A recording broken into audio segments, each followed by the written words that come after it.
welcome to the New Era Paranormal Podcast. This week we have JD, Neppy's president, and Irene Kiloways hosting the show. The guest this week is Lee and Logan, who are part of the Scientific Investigation of Paranormal Activity, SIPA Canada group. This group is very scientific in their studies and looks to rule out most explanations for activity. So, can you guys tell us about your background in paranormal research? Sure. Lee, you can go ahead first if you'd like. Okay, yeah. So I've actually not done much on the team side, but I've been involved with the interest for a good 20, 30 years. And one of the first key things that I do remember, I was a paramedic in the UK and I'm working with this new guy and I'm doing CPR and this guy could get called to a cardiac arrest. And this new guy happens to be a medium and he says, the patient stood behind you, you can stop doing CPR on him. I'm like, sorry, what? And he went, yeah, the spirit of the patient stood behind you. And I'm like, well, with all due respect, while I'm doing my CPR, can you tell him that by law I have to continue? And the guy passed away. And afterwards I said to this guy, if you've got something like that to tell me, can you tell me at the beginning of the shift, not when I'm doing CPR on somebody? So that kind of got me really interested. And my niece had like a guardian spirit that she could see on a regular basis. So I've kind of been on the peripheral of paranormal for a long, long, long time. I've been to a few public investigations, knew that I wanted to get more involved, but there was never that right opportunity to get involved.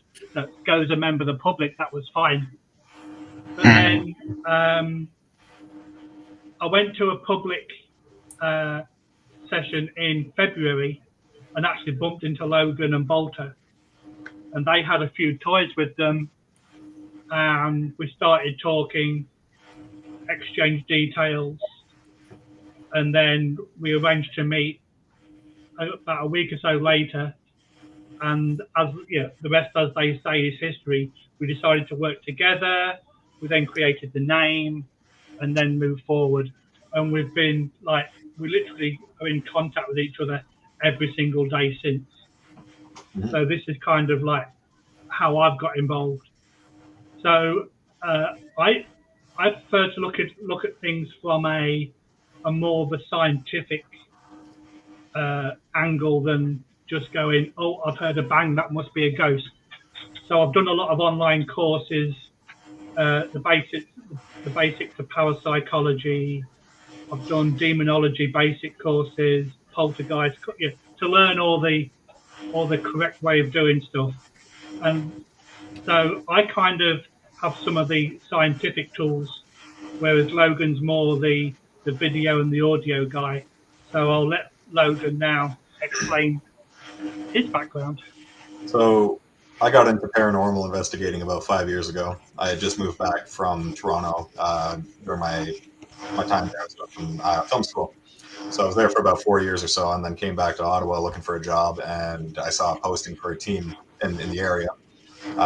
Prior to that, I never really thought about this industry whatsoever, but I figured I'll give it a go. They were looking for a video editor and a videographer.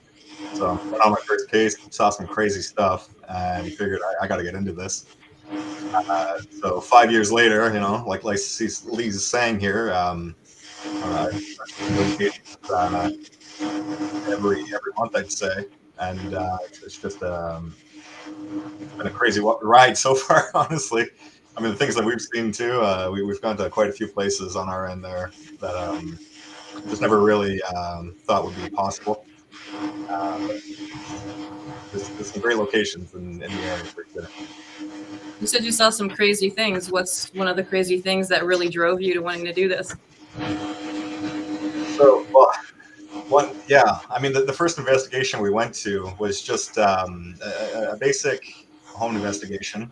The parents had passed away recently, and the daughter figured I got to bring a team in here because I feel like they're still here. and one of our investigators brought out this this device. I can't quite remember the name of it, but it essentially can attach to any device and sense EMF off that device. So we had attached it to the mother's purse, and there pretty much goes by itself when the investigator says, "If you're actually here, please touch the device or the purse." And sure enough, the purse goes off on its own, and the whole device lights up, and none of us are standing near. We're about 5-6 feet away, and I have no explanation to this day. It blew my mind. At that point, I was like, I gotta figure out what this is all about and see what's out there.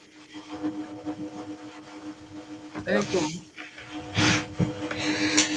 What is Walter's role on the team? He plays a fun role. He's the antagonator. is how I would describe that. He's very much the non-believer on the team, and will go out of his way to get the best reactions that we can. So, for example, he'll go to the jail with us, and he'll sit in a cell on his own, and just start, bad mouthing anything that's in the area to see if he gets a reaction at all. And again, he will, just not the way he wants it, unfortunately. So he's still not the strongest believer, but sure enough, our devices will go off for him. And again, we have no explanation. Simple things like one of our fluxes. Most recently, just this past weekend, we had it on. It was a bed in the infirmary, and we've been sitting there for 10-15 minutes. He's getting to the point where he's getting restless. He's like, nothing's here. If something were really here, it would set off one of our devices. As soon as he says that, of course, we get a green light on the flux. No one's standing there at nothing. It's just to prove him wrong. We just have to really drill that, I guess. Well, since he provokes, has he ever been pushed, scratched, had something like that happen, something thrown at him? He hasn't, and he's very upset about it. Which is why he's still. Well, that's his proof. That's what he actually wants. Okay. That's what he's after, and that's why he's still doing it with me. He started 5 years ago with me. I think Lee kind of mentioned it earlier there, but he is my father-in-law, and we kind of got into it together.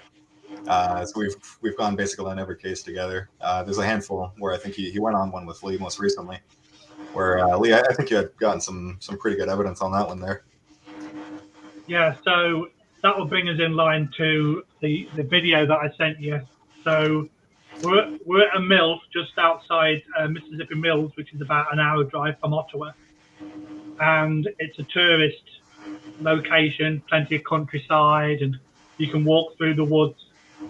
And if you go 10 minutes down a gravel driveway, you've got an old-fashioned mill on the left-hand side that's attached to a little stream. 3 floors. The basement is dedicated to James Naismith, the guy that invented basketball, because he used to play there as a child. And then the middle floor and the top floor are all to do with the mill. But going back towards the main road, they've got an area that used to be the old general store. It's now the offices for the location, but they do get a lot of activity. And we were showing a video which had this particular table was moving. Now, being the skeptical kind of mind, you could not see the entire table. So you couldn't see the legs, so you don't know if it was being moved manually. So this location's got a basement, so Logan says to me, let's go in the basement and see if we can pick up anything. So I go down to the basement with Logan, and he went, let's go and get the REM pod, which was actually still upstairs. So as I go back up to the main floor, I then go up to the bedroom to get the REM pod, come down and walk past the table, and then if you want to show the video, JD, then I'll explain that to it afterwards. So on one moment here.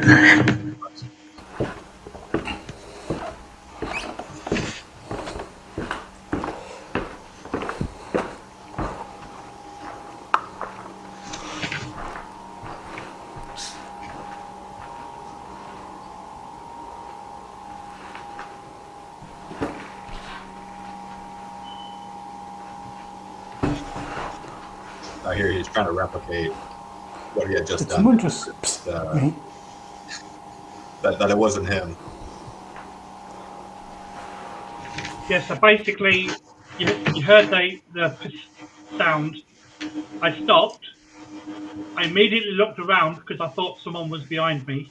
As you can see, there's nobody behind me.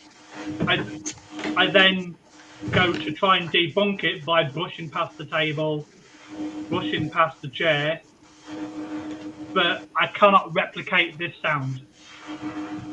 Yeah, let me play it once more here.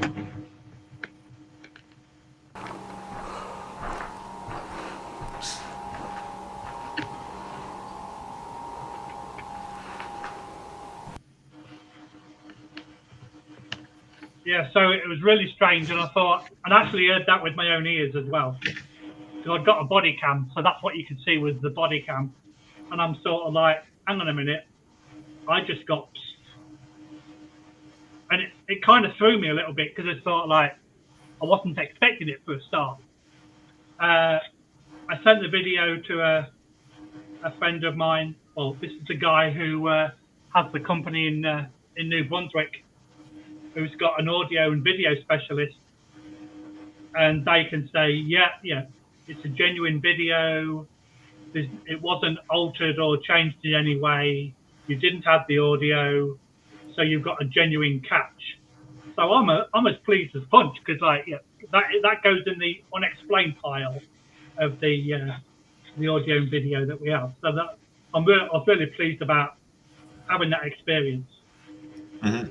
Yeah, I mean, the personal experience helps because at first, to be honest with you, it sounds like a sneaker. Right. The rubber on it getting caught. Yeah, I can hear something like that too in the beginning. But I also thought I heard something say, what the? And I apologize, I got kicked off because of the internet. Like, we're still having issues from the tornado. I apologize for that. Yeah, because, and in answer to your question, JD, the shoes I actually wear are kind of like these really comfortable shoes that are really quiet, because I don't want to say that I've heard footsteps when it's my shoes making the noise. So that I've got soft tread on them, and you can bend them and they don't make any noise. So yeah, I can safely debunk that as not being my footwear, not pushing past the chair, not pushing past the table. So there's just a big question mark above it. Mm-hmm. Yeah. So what are some of the, well, you said it was a bit, obviously with US and that being one of the main areas, that in the UK, where all the paranormal content got released in earlier, initially, I guess. Canada, from what we were talking about earlier, is not as easy to set up investigations at. Can you talk about that some? Yeah. So what you hear a lot in the States is it's a lot of knocking on doors, and if you're lucky, you'll get into these paranormal locations, right? In Canada, it's a little trickier. It's not as widespread as it is in the States or even in the UK. It's a lot of either private homeowners who don't have any experience with anyone, and they don't know what they're getting into, or it's the other side where you're talking government buildings and historical sites that need permits to get into them. On that side, it gets a little trickier because now we're talking insurance, we're talking higher prices, and just scheduling wise to begin with. There's a whole process with the government to even get into a place. We've been lucky enough to deal with some larger groups that have gotten us into some places like the SDG jail in Cornwall, the place that you had mentioned, Lee, the mill out in Mississippi Mills. These are all kind of city and town run locations that typically you would need some sort of permit to typically get into, especially with this kind of activity where we're talking, we're bringing in equipment, we're bringing in cameras. They don't really want the risk associated with it unless you have the proper insurance behind you. So it's not really as much of a run and gun kind of situation as it is in other parts of the world. So we manage though.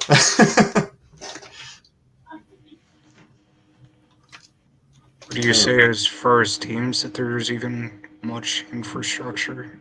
Is there a lot of teams in Canada? And I'd say in Canada, yes, quite. In Ottawa, where we're at, the capital, I'd say there's maybe half a dozen teams that operate full time. Out of those, there's maybe 2-3 that are fairly large that kind of have access to most of the locations. So if there's any teams in the area or even on the outskirts that do want to come in, they typically try to connect with those teams and get access to any of these locations. Now, there is fees still associated. So what you end up seeing a lot is multiple teams kind of collaborating together just to get into these sites, because we're talking anywhere between $800 to $1,500 for a night. You know, so it can get a little pricey for some new teams to get into these locations unless they're with others. But yeah, it's doable. Like I said, you know, you just gotta collaborate. You know? Yeah. So, what are some of your guys' favorite sites that you've done so far? I think we can safely say that the SDG jail in Cornwall, which again is about an hour drive, that's one of these sites where people, there's loads of videos online about it, and people do get a lot of activity. That can bring me to the audio that I've got. We was investigating back in May. You've got a corridor that's kind of like in a 4-way kind of configuration.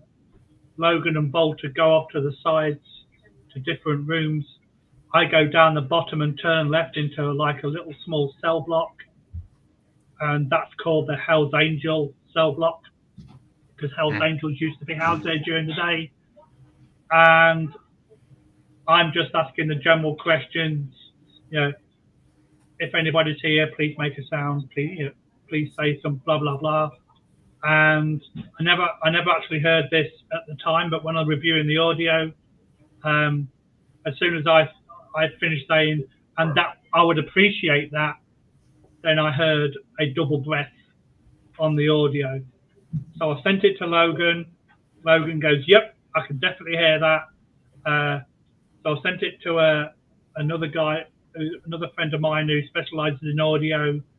He tested it. He did he put everything onto wavelengths, and he could say, "Yeah, this is you breathing, this is you talking," and he isolated the double breath, and he went, "Yeah, that's coming from a different entity, so to speak."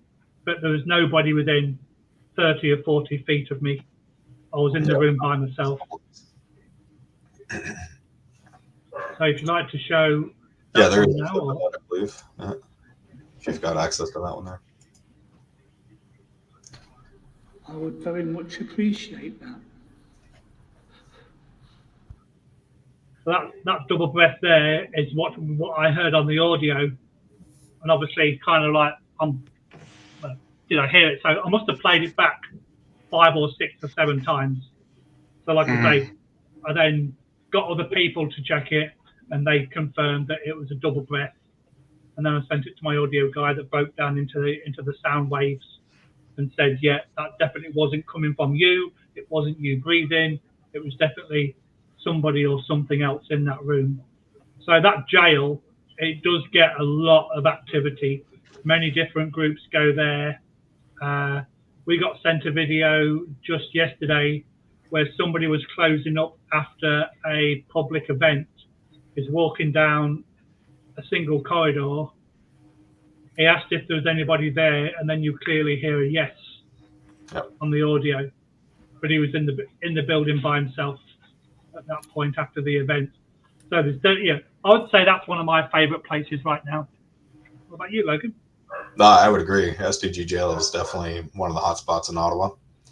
And another great place that we've been to recently is just on the, I guess, an hour west of Ottawa is it's called the Moore House. Now, Lee, I don't think you were at that one. No. But that location there is quite interesting. It's got about 200 years of history, and it's currently the I guess the welcome center for the town that it's in. And I guess there had been at least 1 or 2 deaths in that property from the original homeowners, and they're under the assumption that whoever had passed away there is still there. So we had gone in to kind of just test that, and sure enough, all of our devices go off as they have at the jail. We're talking flux hits. There were REM pod hits. Some cat balls going off on their own, and it's interesting to see these things because we really do try to test them as thoroughly as possible. You know, when I say a cat ball going off, we do put a geophone next to it just to see if it is vibration or anything like that would trigger something like that. So we kind of get a better idea of whether or not it was someone just jumping or stumbling, dropping a case or something like that. Because if we see the geophone go off, odds are that's why the cat ball's going off. But in those cases there, we wouldn't see any geophone action and the cat ball would still be activating on its own, which means something is physically touching the internals on that device. The flux is interesting because I think we got that one going off about 30, 35 times in a matter of 2 hours. And answering our questions as well, which is also interesting because it does indicate an intellectual spirit of some sort.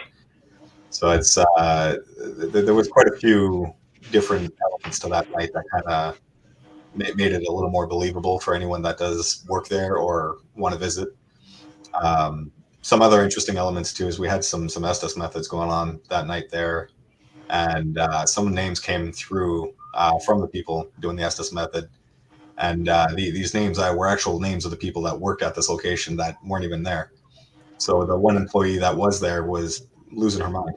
You know, she was like, how do you know that name? How do you know that name? Even down to what they typically do. So, you know, things like, you know, so-and-so does a great job cleaning.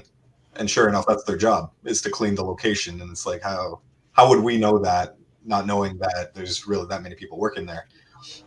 So it's really interesting to kind of connect these things. And that's one thing that we also try to do as a scientific team is we don't really go off one device ever. We always try to connect at least 2, make sure there's 2 or 3 that kind of coincide together to make sure that what is happening isn't just a fluke. You know, it actually is trying to prove something. Lee, do you have any examples off the top of your head from times that we've had things kind of go together? I know I've got one on my end there, but it was prior to SIPA.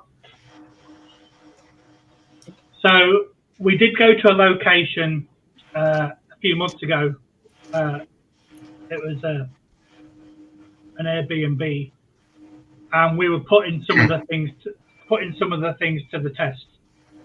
So, you know, people go, "Oh, we don't believe in using REM pods because they can be activated by radios." So we put that to the test. We stood apart, had a REM pod in the middle, and as soon as we pressed the button, the REM pod went off. So we could like totally debunk, you know, using radio equipment around a REM pod. But then later on in that evening, we put the radios away, so there was no communication, and then the REM pod went off by itself. So it's very. We do look at things. Okay, what could have caused that? It's not just a case of, oh, REM pod has gone off, must be a ghost. We look into, okay, has anybody got any cell phones? Are all the phones, you know, on airplane mode, or are they switched off? So we do look into more detail about, you know, what's activated it, rather than just taking it for granted that it's going to be of some sort of paranormal activity. Do you guys have any procedures when you first show up for an investigation to do a baseline? Acknowledge any? Yeah, that kind of falls on to me. So if we're going to do an investigation, we'd send out a questionnaire, sort of like, what have you experienced? How long has the incident's been going on? And all the normal stuff that people get asked. And then once we do arrive, I've got like thermometers that I will test the temperature. I've got 3 different kinds of EMF readers, just to make sure that one's not being more sensitive than the other. I've got a anemometer for wind, So if someone complains that the curtains are moving, we'll put it against the window to see if there's any wind coming through. And it also measures barometric pressure. I've also got a black mold detector because people say that black mold can cause hallucinations, as can EMF. So I do kind of go through the process. I have like a checklist of all the things that I go through before we actually start an investigation, so that we can literally minimize everything that we can. Yeah, we try to get a base reading of everything. Yeah. I like that you bring up black mold, because a lot of people don't talk about those things, or carbon monoxide. Yeah. A lot of these things affect someone, so it you can really find that a lot of things are caused by things that are going on in the home. Or if I noticed an HVAC system, incredibly high EMFs for some reason, where it was located in the house, and that was where they were experiencing the most paranormal activity. And they were seeing things and having experiences, but they were right next to that equipment. Yep. Yeah, and there's a lot of people that don't understand that, and it's like sleep paralysis. Oh, yeah, that's another example. But because I've got a medical background, and I was also in the fire service as well, I know about carbon monoxide, I know about EMF and all this kind of stuff. So I'm bringing that into the team, and then we're testing everything that we can possibly test. If we find something new is going to cause brain fog, hallucinations, I'll do some research on it. And if there's something that I can buy that can test for that, I'll go out and buy it. So we're not just going into a place going, oh, floor's creaking, must be a ghost. Yeah, we will check for vermin. If you've got sounds in your loft upstairs, we'll check for. I've actually got a spirit level in my kit as well. So if people go, well, this door creaks open by itself, first thing I'm going to do is put the spirit level there and say, well, it's not hung correctly. That's why it's swinging open. Yeah. So we do try and eradicate everything that we possibly can before we take off the science head and put the paranormal head on.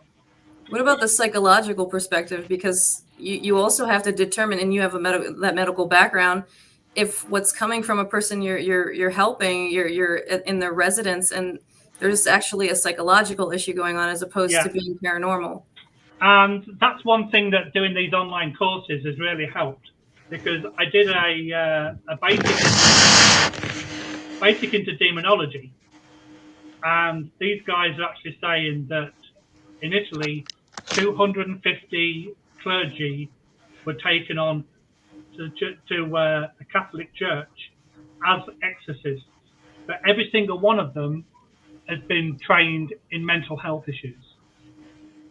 So by talking to somebody, I'm not an expert by any way. As a paramedic, we're kind of like jack of all trades, master of none. So you've so many different hats that you wear, but just by talking to somebody, I can kind of like, okay, there's an underlying medical background here. And then you've got to kind of step onto another lighter foot and try and get that information out, because people are not always happy about talking about the mental health. So having that medical background, that does let me pick up on some kind of red flags, if you want to say it like that, to say that, okay, this is not paranormal, this could be more psychological or mental health background.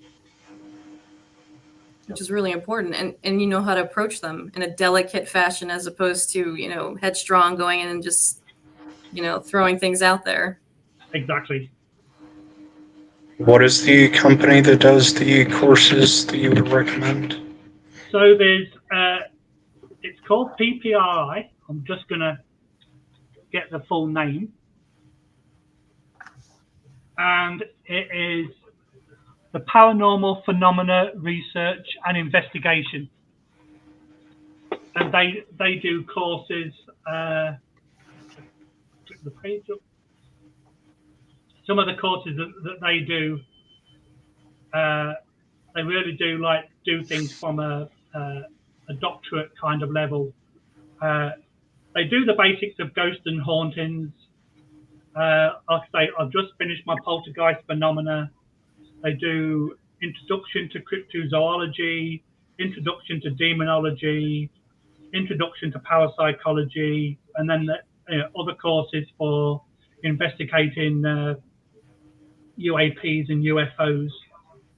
But all the instructors have got doctorates in one thing or another, the PhDs. So they also approach things from a scientific point of view rather than, oh, we've got a ghost kind of thing. And I think that's one of the things why I like doing their courses, because when I did my poltergeist course, it was basically, there's a lot of stories in history about poltergeists that are actually, there's a little bit of truth in the story, and then there's quite a bit of fake in the story. And you actually have to scrutinize one of the famous cases and then say, was it real or was it fake? And there's a really big story in the UK about the Enfield poltergeist. Oh, yes. Which a lot of people know about.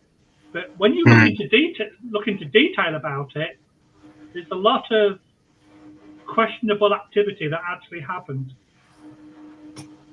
But people kind of get tunnel vision into someone just threw a stone at me, but then somebody's got little pebbles in the pockets.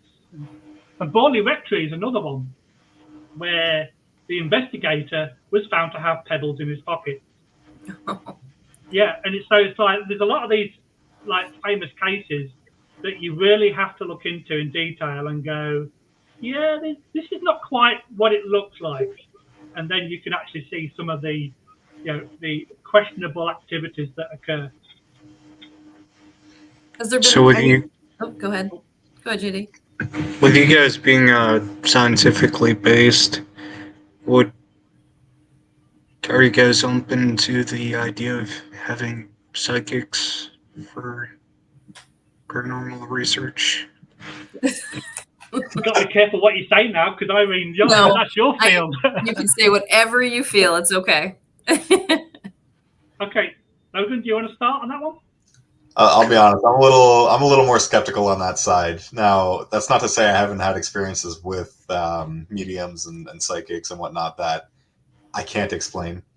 For one instance, I remember going to a case with someone who thought they could see things, and they had told me, you've got two spirits following you, and I was kind of like, I kind of brushed it off. I don't really believe that they can follow you to begin with. But of course that kind of got in my mind. So I'm like, okay, hold on. Are things actually following me now? Because, you start get that feeling where it's like, okay, something's kind of like over my shoulder now, even at home and all that. Right.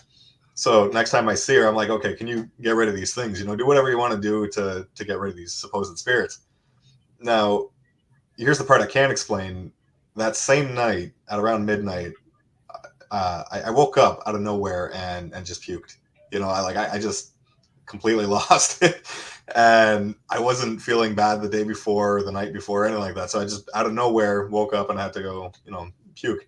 And I asked her the next morning, I was like, did you do something tonight? And sure enough, she's like, yeah, I got rid of them around, 12:10, 12:15 or something like that, which, matched exactly with when I woke up. So it kind of blew my mind. I didn't know how to explain that.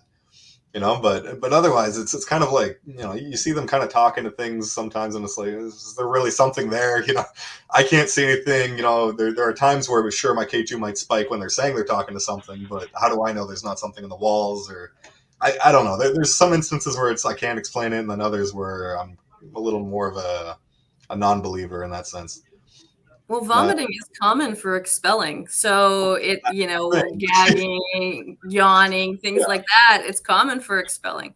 But I would rather have somebody go through everything and be unable to explain how the medium gets what they get. Yeah. Because that brings more validation. So the greater the skeptic, it's usually the better, as long as it's not a denier and it's a skeptic. Yeah. And then there's other instances with that same medium that I can't explain either. This was a previous case that I had. We had Walter there. He was doing the Estes method. I had my Ovilus. And what she did is she tends to write down what she hears. Out of nowhere, the obelisk just spits out the number 8. And shortly after, Walter, he just says 8. And I'm like, okay, that's weird. And then she points at me and she's like, look at my notepad. At the top, she's about halfway through this page at this point. At the top, she wrote 8 times. And I'm like, come on. Like, how do you explain that? I don't, that's weird. That's 3 different devices now, or 3 different methods that said 8. So what it meant, I have no idea. Couldn't really connect it to anything, but weird that it happened in 3 different mediums. No pun intended. Yeah. It's cool when it happens with 3 different mediums too, but the actual medium. Oh yeah. Yeah, it's weird because my niece, when she was alive, always said that she had a spirit guide. So I didn't kind of mix in the same circles as her, but amongst the family, she always used to call top hat and tails.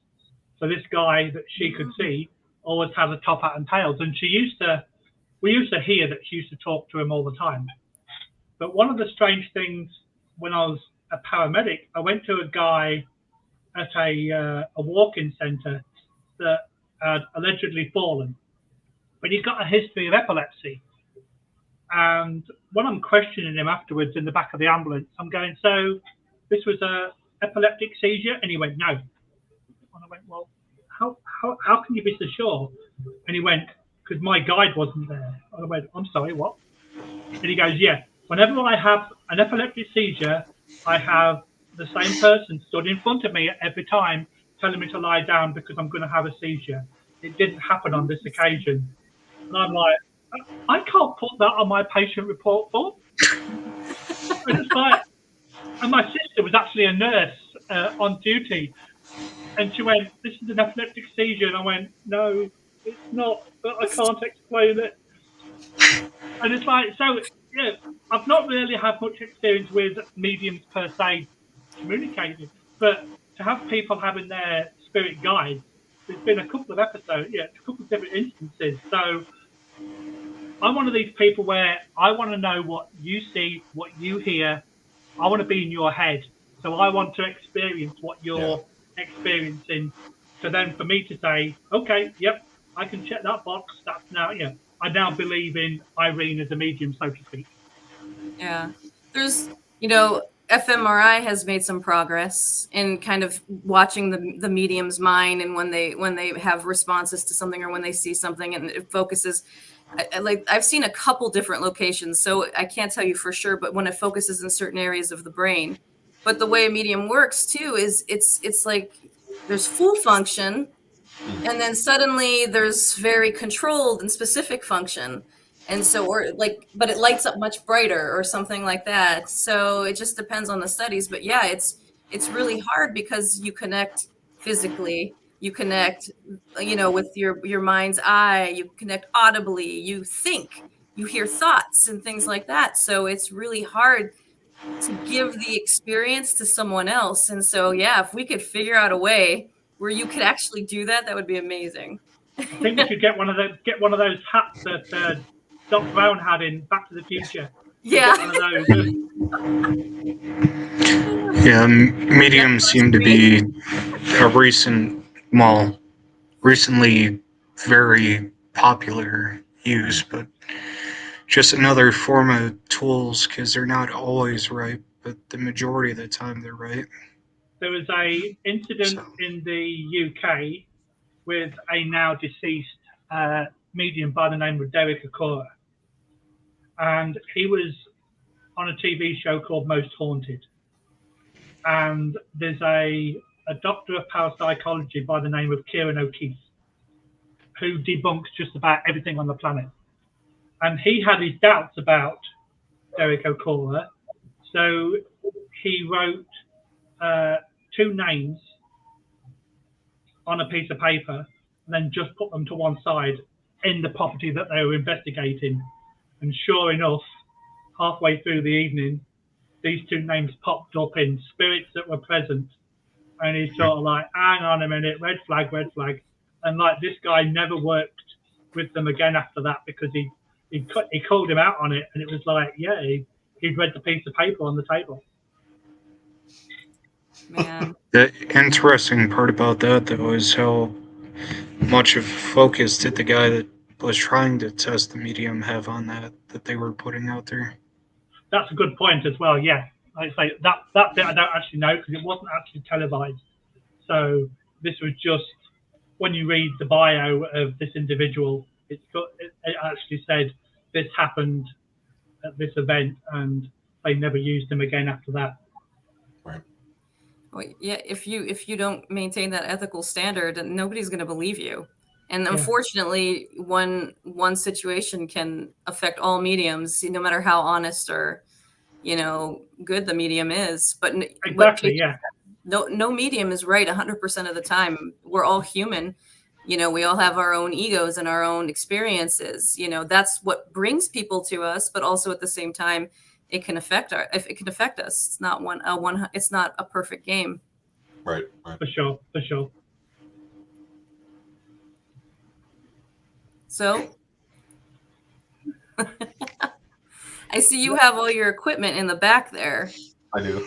Yeah. So have you done any equipment development, or is there any particular piece of equipment that you find is your most accurate? Like, or have you built something that you use only specifically with your investigations? I haven't built any of it personally. I am in the works of something, but I haven't copyrighted it yet, so I don't really want to talk about it. All right. But my go-to tools honestly tend to be either the REM pod or the flux. I mean, those two seem to be the most active at most locations. They're the simplest for whatever to set off. Obviously, that is for after we've tested the surroundings to make sure that nothing in the area would set these things off. But yeah, no, those are my go-tos, and I do have ideas for things I want that aren't out there, but it's no patent yet, so definitely. It's really weird because we will put these. People say that the phone apps are complete nonsense, so we test those as well, just to see what happens if we're in an investigation. And we went to a colleague's house, April, May time, and he was saying that he was having noises in his basement. And I wasn't sure if he was being legit or not. So, okay, we'll turn up, we'll investigate for you. So, his house is, half of it was built in 1875, and half of it was built in 1950, like an extension. So, as we're coming up to the property, we pass a cemetery on our left, and then just as we turn into the house, there's a graveyard on our right. Don't think anything of it at the time. So we go down into the basement and we're asking him questions, going through the interview. And he only tends to get activity when he's writing his book. We asked him what the subject was. Demonology. That's what his book was. He was doing a story about demons. So, okay, we'll make a note of that. And then we went down into the basement, and it was like because of the two different dates of the house, we've got two separate basements. So the one where the noise was coming from, we turned on one of the apps on the phone, and then almost immediately it came out with 1875, 1950, cemetery, graveyard, come and find me. And we're like looking at each other going like, wait, what? So, and then you automatically think, well, hang on a minute. Do these apps have microphones attached to them so they can listen to you? But we never mentioned the fact that there was a cemetery and a graveyard. The two dates and property were mentioned outside the house, and my phone was, I think, still in my car or in my pocket. So it's really strange how that kind of incident happens, and it certainly gets the head scratching, sort of like these things. Most of them are free for entertainment purposes, but then something like that happens, and you go, is this just a coincidence or what? You get that other side of it though, with the skepticism of you got to wonder if it's got some sort of GPS system in it as well. Because if we never spoke about where we were, how do we know it's not looking at an overall sky or bird's eye view of, okay, hold on, they're between two cemeteries. Maybe let's mention that. It's hard to say with these apps because we're not the ones developing them, right? So you never know what kind of features are built into them. So now, if you're in airplane mode, then that should cross that out pretty much. Well, unless it followed you till the point you got to where you were. Yeah. Once you open, you have to wait to open the app. Yeah. Right. Yeah. But we were at the jail at the weekend, and Logan bought a dead bell that I think you can see in the background. Yeah, this guy. And we put it up in what's called general population, and this has got like an EMF attached to it. So we put it on a table, no electricity around it. You've got metal tables, in the prison, in the jail, metal bars, no electrical cables anywhere near it. Everybody went back downstairs to finish setting up, and we can keep hearing this ding of this bell going off. So I wondered if there was like a temperature, a thing attached to it, and apparently there isn't. So we couldn't kind of figure out why it kept going off. So while we was up there, it was going off quite regularly. It's sort of like, is this a pattern? Is it going off too regularly? So Logan then turned the sensitivity right down on it, and it was still going off. Not as frequent, but on command, which is because I've had that same experience with that device. So that's good to hear if you just turn down the sensitivity. Yeah, it's quite interesting. I remember in particular, actually, when we had turned it down, we were starting to think, okay, maybe there was some sort of EMF or wiring somewhere in the vicinity, because it had stopped for about 10-12 minutes easily. At which point, I think, Lee, you were kind of standing there and you were like, okay, I mean, if anything's actually here, this is your last chance, set it off. And sure enough, it went off, So again, it's kind of like this call and response system where if you ask for things to happen, eventually they will happen, even though you've been trying to interact with it the whole time and you're not getting any answers. And once you finally start to give up on it, of course, that's when it goes off. It's almost like it's whatever's in that place in particular is just trying to keep you there, but just giving you enough to keep you there.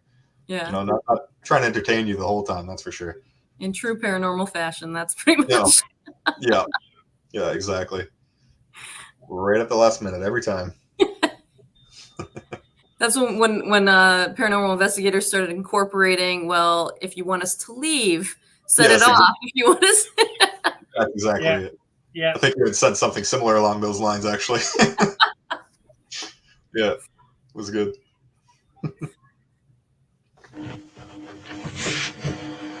So, with you guys creating the video highlights of some of your evidence so far, and I see that you guys have a YouTube series or channel with so far one video. Do you guys have much planned for that, for the content creation? Well, in the last 4 to 5 months, we've been to maybe half a dozen or more locations. We do have little bits of footage, but not anything that we can really put onto the YouTube, because it's like one-offs. So like the piss that we did at the beginning, that's only like a few seconds, so it'd be difficult to put that on. So we are slowly going through the audio and the video evidence, and we all know how long that takes, because you've got to do it in real time. So and we've only just really created the YouTube channel maybe a few weeks ago, Logan. Correct me if I'm wrong. Yep. So and because we're still growing, so to speak, because there's only 3 of us, we want to do everything the right way. We don't want to run before we can walk. So we have got Facebook and we've got Instagram and we've got YouTube, but we slowly want to build up. And then sort of like when we've got some really good stuff to show people, then we can either do clips of different things or have one video of this was really cool when this happened. But Logan being our tech guy and our video guy, he's got a life as we all have. So it's not always easy to spend 12 hours a day reviewing footage. It's definitely tricky when you end up with about 60 angles for 5 hours of footage at one location. You're talking easily 100 hours of footage, and it's just like it takes so much time because, like Lee said, you're watching this full time to make sure, or real time to make sure you're actually getting the full gist of what's happening. You don't want to miss the smallest thing, right? Right. So it's time consuming for sure. It's almost like every team needs that one dedicated person to just go through footage. But at the end of the day, who really wants to do that? It's a tough find to get that one person. But speaking of content, we're in the works actually. Just today we released our first one, but we've got a series of little equipment highlights to kind of indicate to I our saw followers. that. Yeah. What The do you SB7. Yeah, that's it. So that's the first one that we released today. So every day up until Comic-Con, which is, I believe, 2 weekends. In September, beginning of September, yeah. Right. We'll be releasing a new piece of equipment every day there at 9 a.m. just to kind of introduce people to what we have on our roster of equipment. Cool. Yeah, so that's going to be big for us to do the Comic-Con because I'm actually involved in the convention, doing a different role. So I've managed to get us a booth at the convention. I've been doing it since 2016, and we're the first paranormal team to actually be there. So we want to make sure that we've got everything in place for that. So these little videos are building right up to the Comic-Con weekend. And yeah, Comic-Con's always full of nerds.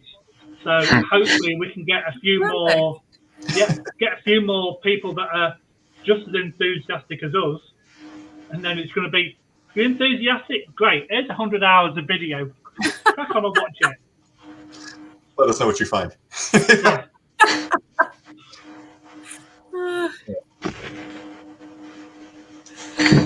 Do you guys have any other announcements for upcoming projects? I think Comic-Con kind of took a lot of our time at this point. We're still looking for a few other locations. There's a handful that we want to check out, but it's all about making the accommodations and whatnot, and schedule everything appropriately with everyone's times. Because like Lee said, all of us work full time, so it is a tricky thing to kind of get time off, and then also spend a night or two at a certain location. I'm sure it's the same with most teams that work full time. It's a hobby for a lot of us. So it takes some good time to make some good content for people. Do you plan to do Paracons too after Comic-Con? Is that your goal, or just straight kind of online social media? Well, that's a very good point, because as you can see by the banner in the background, like, we bought that especially for the convention, and it was only because I know the executives of the company for the convention that I said, would it be possible if we could have a booth? And they went, sure, there you go. So it's been a lot of work building up to that, as Logan said, and we're going to release one of these videos each day building up to the convention. Are we going to do any more in the future? If we do, it's going to save us a lot of money because we've already bought everything. So there is a possibility, but Logan's going to be a father in November. Congratulations. So, thank you. I'm sorry, but priorities, come on. It's got a focus. So yeah, things may go a little bit slower during the winter months, but we do have a lot of conventions around here, but a lot smaller ones. Yeah. So to go to others is probably a big possibility, depending on cost, of course. You could totally review footage during the 3 a.m. feedings in the middle of the night. Just throw on some headphones and multitask. See, I like this woman. Footage while we wait for them to fall asleep, right? Good. I'll be checking in that. I'm making sure he does that. What do people expect when they come to your booth? So you have the videos leading up to the event, but when they come to see you, what are they expecting to see, or do you have surprises? The big thing for us is we're looking to just kind of introduce people to the equipment that's used by most teams, just so they get a better understanding of what we use as professionals in the industry. So we'll have all of our equipment on display, indicate what everything does. You know, have a little booklet of what everyone or what every device does, just to have a better grasp of it all, really. So we're anywhere from, you know, descriptions of what EMF is to, you know, black mold, like Lee mentioned there, and kind of know what the signs and what these things can do for certain things that we're measuring for. We are expecting to have a little kind of mini game for the people at the Comic-Con, though, where if they can tell us what some of these items do, then they'll either win a free magnet or a free keychain. Just show us what you know, you know? It'll be a little incentive for these people if they want a little memorabilia for SIPA. Very cool. That sounds fun. It's a pretty good Now time. tell me, are Canadian spirits nicer than American spirits? I like to think so. Maybe not so much, but you know. send Walter here to America to see if he gets scratched or pushed or. I'm sure he would. First case out, he'd be like, "Okay, believer," immediately. You're good. Sounds like you guys have a fan already chiming in. Oh, there you go. Yeah. So Cheryl's with one of the other groups who we were with at the weekend. But we do have some people within the staff that are really looking forward to seeing what we've got. Because most people just have the concept of your paranormal investigators, no, you're ghost hunters. Have you seen ghosts? And that's all they're bothered about. They don't look at the, well, it could be EMF, it could be black mold. You know, you could have a mental health problem. Yeah, they don't think about that aspect of it. They just think about the, you know, big white sheet, a couple of holes cut out with people going boo. And that's all they bother about. That's all they want to see. They don't care about the science part of it. But at the end of the day, we want to help the client. So if someone calls to us and we can say, well, chances are it's not paranormal activity, but you do need to look at A, B, C, and D, and then their issues disappear, they might be disappointed that it's not paranormal, but at least they're getting a nice frame of mind and they can relax in their house rather than be worried that they're going to be taken over by a demon or something. That's true. I mean, that's the ultimate goal, is to make them feel safe in their homes. Correct. And there's a lot of groups that kind of just go down the, we want to hear the knocks, we want to see the apparitions, and they don't think about the what else it could be. Or the people there, you know, if they try to antagonize whatever is there, they don't really think about the people that have to be present at that location day in and day out. You know, so great, you pissed off a ghost. Now what? You know, now you get to go home and, you know, sleep in your bed while, you know, whoever's home it is going nuts. This is good. That's true. Very true. Yeah. One thing people too, you know, like you were saying about spirits, there, you know, not everything's a demon, and sometimes there is a spirit there, but it's a person. It used to be a person. If it's a spirit, they're just like you and I in that respect. And, you know, to go in, you know, provoking and not expecting, you know, it's disrespectful in some ways. In testing, it's one thing, but it's disrespectful in some ways. I'm not a provoker because I see a person. So it's hard. Yeah. 100% agree.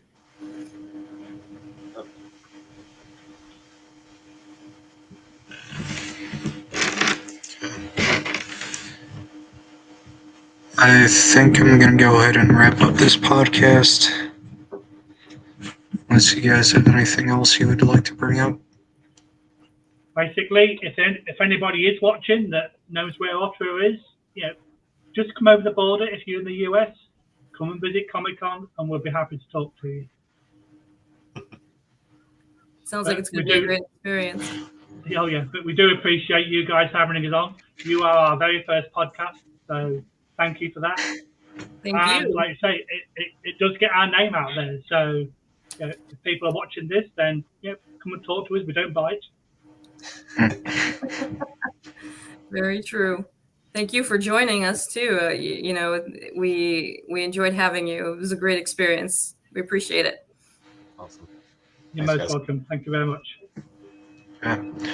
So thanks everyone for joining us for this episode of the podcast. We hope you were able to learn something new during this video. We will be hosting another podcast interview next Wednesday at 7 p.m. So keep an eye out for our upcoming guest. Yeah. Have a good night. Okay, bye bye.